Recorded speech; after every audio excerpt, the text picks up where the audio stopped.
El agua es una de las sustancias más abundantes e importantes en el planeta Tierra, ya que sustenta a las plantas, animales y a los seres vivos en general.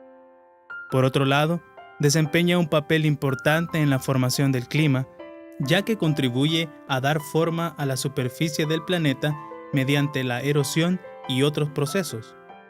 Cubre aproximadamente el 70% de la superficie de la Tierra.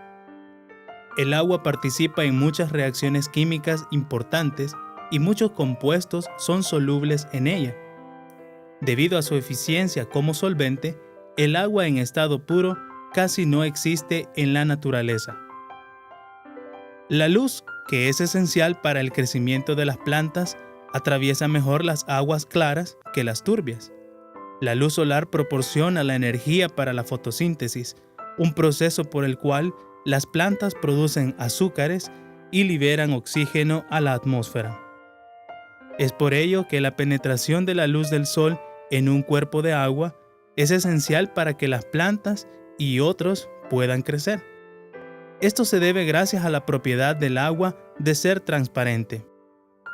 En el agua generalmente se encuentra un gas disuelto, el oxígeno.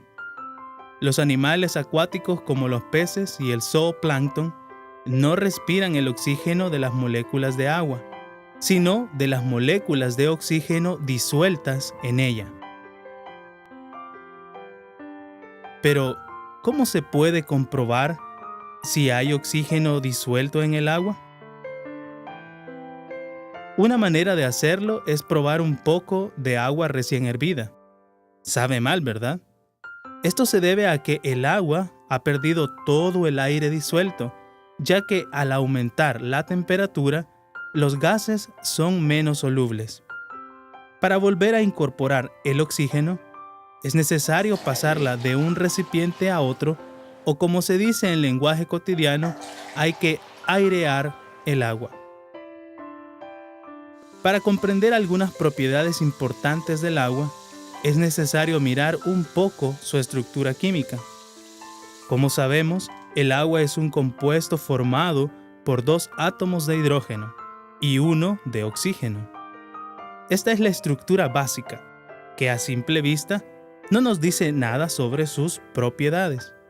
Veamos a continuación una actividad simple que nos ayudará a entender la relación entre la estructura del agua y sus propiedades. Si frotamos un globo, ya sea en una tela o en el cabello seco, y luego lo acercamos a una lata vacía, observamos que ésta es atraída hacia el globo. Pensemos un momento, ¿por qué sucede esto? ¿Qué ocurre al frotar el globo? ¿Por qué si la lata no es frotada contra ningún objeto, es atraída hacia el globo? Si pensaste que el fenómeno tiene que ver con las cargas eléctricas, estás en lo correcto. Cuando frotamos el globo contra la ropa o el pelo, se carga negativamente, o sea, electrones, partículas negativas de los átomos, son transferidas de la ropa o el pelo hacia el globo. Como no podemos verlos, los dibujaremos a manera de ilustración. Ahora ya entendemos cómo se carga el globo, pero si la lata no la hemos tocado y por lo tanto no está cargada, ¿por qué es atraída hacia el globo? Sabemos que las cargas opuestas se atraen, positivas y negativas, mientras que las cargas iguales se repelen, positivas con positivas y negativas con negativas. Esto nos ayuda a comprender mejor el por qué el globo atrae a la lata. Si el globo está cargado negativamente, las cargas opuestas se atraen. Significa que en la lata debe existir una carga positiva. Pero si en general la materia es neutral, es decir, con igual número de cargas positivas y negativas, ¿de dónde entonces surge esta carga? La lata al inicio se encuentra de forma neutra, eléctricamente hablando. Es decir, contiene un igual número de cargas positivas y cargas negativas. Cuando acercamos el globo con carga negativa, las cargas positivas de la lata son atraídas hacia el globo, mientras que las cargas negativas son repelidas. Es por esto que la lata rueda hacia el globo. En la lata se forman, de manera transitoria, dos polos, uno positivo y otro negativo. Recordemos que esto ocurre momentáneamente y al retirar el globo, las cargas en la lata se distribuyen uniformemente otra vez. Regresemos al agua. Observemos detenidamente lo que ocurre al acercar el globo cargado a este delgado chorro de agua. Pensemos, ¿a qué se debe que el chorro es atraído hacia el globo? ¿Ocurrirá lo mismo en el agua que en la lata? Los fenómenos son semejantes, pero ocurren por mecanismos diferentes. Como dijimos anteriormente, en la lata se forman cargas momentáneas al acercar el globo. En el caso del agua, estas cargas no son momentáneas, sino que en la molécula hay una distribución de cargas de forma permanente. La explicación es la siguiente. El átomo de oxígeno tiene la capacidad de atraer los electrones más que el átomo de hidrógeno. El término usado para definir la capacidad de atraer electrones es la electronegatividad. El oxígeno es más electronegativo que el hidrógeno y por tanto atrae más a los electrones de la molécula del agua y adquiere cargas parcialmente negativas de forma permanente. Los hidrógenos quedan ahora deficientes de electrones, por lo tanto, adquieren una carga parcialmente positiva. Es por esto que se dice que el agua es una molécula dipolar, es decir, con dos polos. Recordemos nuevamente que dipolo es permanente y no transitorio, como en el caso de la lata. Utilizaremos este modelo de plastilina para ejemplificar el fenómeno. La esfera azul representa al oxígeno y las rojas a los hidrógenos. En el chorro de agua que cae, las moléculas de agua se encuentran de manera desordenada. Al acercar el globo con carga negativa, las cargas parciales positivas que se encuentran en los hidrógenos son atraídas hacia las cargas negativas del globo. Recordemos que la molécula de agua forma un dipolo de forma permanente, y esto nos facilitará comprender mejor las propiedades del agua. Una de las propiedades del agua más importantes es la tensión superficial. Hemos observado muchas veces cómo luego de regar las plantas en nuestro jardín, quedan muchas gotas de agua adheridas sobre las hojas. La formación de gotas de agua se debe a la tensión superficial.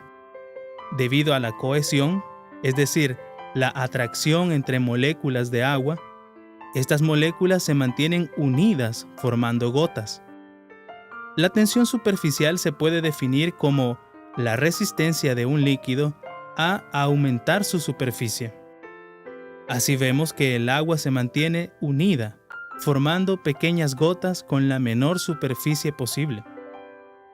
Realizaremos la siguiente actividad para demostrar la gran tensión superficial que posee el agua. ¿Cuántas gotas crees que caben sobre esta moneda de 1 centavo? ¿2, 5, 10 o más? Piensa en un estimado. Contemos. 1, 2, 3.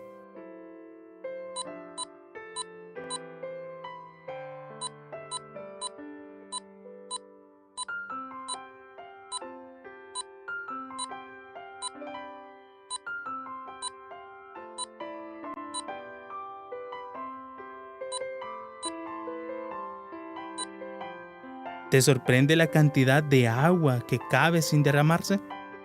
Este es un ejemplo de la tensión superficial del agua.